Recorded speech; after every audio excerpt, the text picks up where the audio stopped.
কেনই বা উপহার হিসেবে বোমা পাঠানো হলো সাহু পরিবারে? আর কিভাবেই বা সেই বোমা প্রায় 250 কিলোমিটার পথ অতিক্রম করল আনডিটেক্টেড অবস্থায়? সমস্ত প্রশ্নের উত্তর খুঁজতে শুরু হলো পুলিশি তদন্তে নেমে পুলিশ জানতে পারল যে পার্সেলের উপরে লেখা এস.কে. শর্মা নামটি নকল। রায়পুরের যে কুরিয়ার কোম্পানি থেকে ডিসপ্যাচ করা হয়েছিল পার্সেলটি, সেই স্কাই কিং কুরিয়ার সার্ভিসের অফিসে পৌঁছয় পুলিশ। তল্লাশি করে তারা দেখেন ছোট এই কুরিয়ার অফিসে নেই কোনো সিসিটিভি, নেই কোনো ক্যামেরা, পার্সেল স্ক্যান করার কোনো মেশিন। এরপর সাহু পরিবারের আত্মীয় স্বজন ও পরিবার মিলিয়ে প্রায় 100 জনকে জিজ্ঞাসাবাদ করে পুলিশ।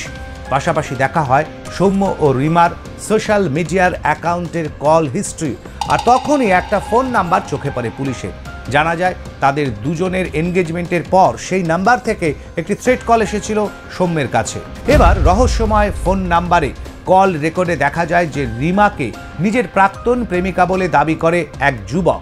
সৌম্যকে সে জানায় সে বড়লোক ছেলে পেয়ে রিমা চলে গেছে তাকে ছেড়ে। এই কলটির কথা জানা মাত্রই পুলিশ তুলে আনে 23 বছর বয়সী সেই যুবককে। কিন্তু জেরা করা হলে বারবার সে জানায় এই পার্সেল বম্বিংয়ের ঘটনার সঙ্গে কোনোভাবেই যুক্ত নয় সে। পুলিশ সে কথা বিশ্বাস করে।